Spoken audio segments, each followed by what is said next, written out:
Welcome to Don't Talk to Robots VR for Eddy and RJ. That's Eddy's Cardboard Chaos and RJ Collects Sets. Our mini figure for this VR is Good Cop, Bad Cop from the Lego Movie and the Lego Movie 2. That's Bad Cop. That's Good Cop. There you go. All right. Eddy at Eddy's Cardboard Chaos is having a VR. He's asking for an overcomer story. And so I am going to talk about Chicago's very own Kyle Schwarber, no longer with the Cubs, but still number one in our hearts. So I'm going to go through some cards and talk about Kyle Schwarber. Kyle Joseph Schwarber was born March 5th, 1993 in the state of Ohio. He attended Indiana University and was drafted 4th overall by the Cubs in 2014. Scouts branded him as being a game-changing power hitter, but also said Schwarber was sluggish on the bases and slow defensively. There was a lot of buzz in Chicago when Schwarber came up in 2015 after the success of draft picks Kris Bryant and Javy Baez. Schwarber was seen as the next hot prospect to help build a championship team. He did not disappoint, hitting 16 home runs and 43 RBIs in only 69 games in 2015. The Cubs made it to the playoffs that year, and Schwarber became a postseason legend in Chicago. In 8 postseason games, he set the Cubs record for 5 home runs and the most home runs by a player 22 or younger in a single postseason. In the NLDS against the Cardinals, he hit a 2-run home run on top of the scoreboard, which was later encased in plexiglass. Coming into the 2016 season, expectations were sky high for Schwarber after the success of 2015. He was expected to be a 30-plus home run hitter and a key part of an already stacked Cubs lineup. People were excited to see what numbers he could rack up over a full season of play and hopefully propel the Cubs further into the postseason. But only 2 games into the season, Schwarber collided with Cubs outfielder Dexter Fowler, tearing ligaments in his knee and being ruled out for the rest of the season. It was a lost season for Schwarber, and the Cubs fans having to hope the rest of the lineup could produce with his absence.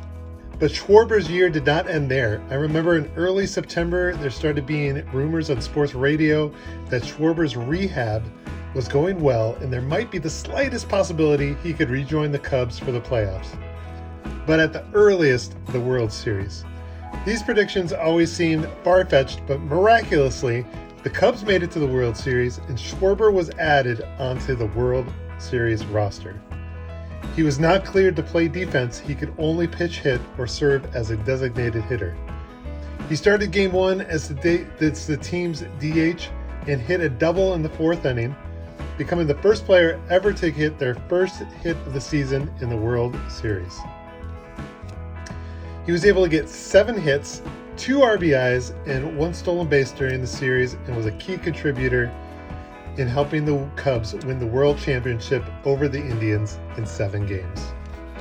Schwarber's career since then probably wouldn't be what anyone would have hoped, being a mostly power hitter with a low average and poor defense. But being able to come back early from a season-ending surgery and contributing to a championship team made him a fan favorite in Chicago and one of my favorite players from the 2016 championship team. Here are some of my favorite cards. We have this Kyle Schwarber Home Run Derby out of 416. This is a nice one. This is a Kyle Schwarber 5 out of 15 from Archives. Really like that green. And this one, I believe I got this from Ethan's Elvis Covers and More, because he is a Triple Threads guru. And this is 1 of 10 Kyle Schwarber with a nice pinstripe patch. So Eddy, I hope you enjoyed the comeback story of Kyle Schwarber during the 2016 season. Apologies to all of our Indians/Guardians fans out there, like Scott from Reindeer Studios. I hope that didn't bring back too many bad memories. Now we have RJ Collects Sets VR, and he was asking for best all-time lineup from your favorite team. So I am going to go with the Cubs, and this is probably not the best Cubs lineup you could come up with, but I feel like it's got a lot of my favorite players as well as some of my favorite cards. So it's kind of Doug's favorite cards and players lineup. So don't come at me if I don't include some, Ron Santo or someone that I don't really have any cards of. So we're going to start off with a bench player, and that is going to be Javy Baez off the bench. And I just really love this card, and it reminds me of how Baez plays with a lot of just energy and is definitely a crowd favorite. Sad to see him go, and this is just a beautiful looking card. So wanted to include that in there. So couldn't really find a good leadoff batter, so we're just going to peel the Band-Aid and go straight to Kris Bryant, one of my favorite Kris Bryant cards. Kaylin always has her eye on this one, but I want to hold on to this one for myself. It is 117 out of 150. Topps Tech, and I believe I got this from Tommy's Breaks, an auction over there, so that is a cool one. Kris Bryant leading us off, and he'll be playing in the outfield. So there you go. Actually, let's try to set up our little field here. I don't think we're gonna have room, but Javy Baez will be in the dugout. Leading off second, we have Ryne Sandberg. He will be playing second base, and this is his rookie card gifted to us from Baseball Card Illustrated. So shout out to Bronco over Baseball Card Illustrated. You need another outfielder, and we're going to go with Sammy Sosa. Now, I know people are like, ooh, he's not super popular nowadays, but as far as output and greatest of all times, he's definitely one of the best Cubs ever. So I got this Metal Universe, and he will be playing out in the outfield. We'll put him in right field. Next up, we have Ernie Banks, and we have the Stadium Club Sepia. He will be playing shortstop for us. I feel like we got so many power hitters in this lineup, but there we go. Ernie Banks will be playing shortstop. We are going to mix things up a little bit and put a classic first baseman in the outfield. We have a Derek Lee fan favorites auto from Archives this year, and this is a card I traded for. I pulled a Carlos Delgado auto and traded it for this Derek Lee auto. Super excited to get this, so we're going to put Derek Lee over in left field. Coming up next, a player from the same era and the same card design, we have Aramis Rameriez.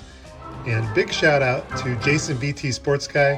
He got this in a break over at Papa J's, and I was asking him if he'd be willing to trade it, and he straight up gifted it to me. So I need to make sure to send him some good Red Sox once I pull some. But Jason, thank you so much for this card. Love having both the Ramirez and the Lee to go back to back. So Aramis Rameriez will be our third baseman. First base, we are going to go with Anthony Rizzo, and I really love this card. Topps Chrome, and this one is blue, and it is numbered out of 150.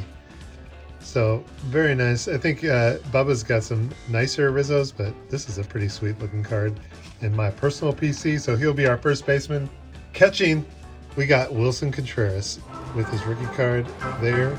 And I got a lot of 2016 Cubs in my lineup because they are the team that did it, that won the World Championship. So they need to add a few players from that team there. So Wilson Contreras will be our catcher.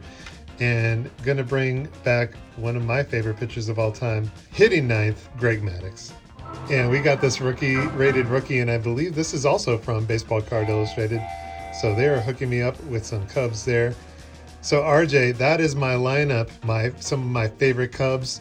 Let me know in the comments, are there some Cubs that you feel like could replace some of these players in these positions?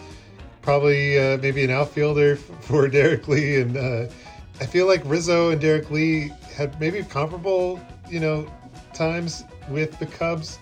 Rizzo might have done a little better. I don't know. I'll have to look at the stats on that. But anyway, let me know if you thought I missed anybody. Check out Eddy's Cardboard Chaos. Does lots of cool vintage TTMs.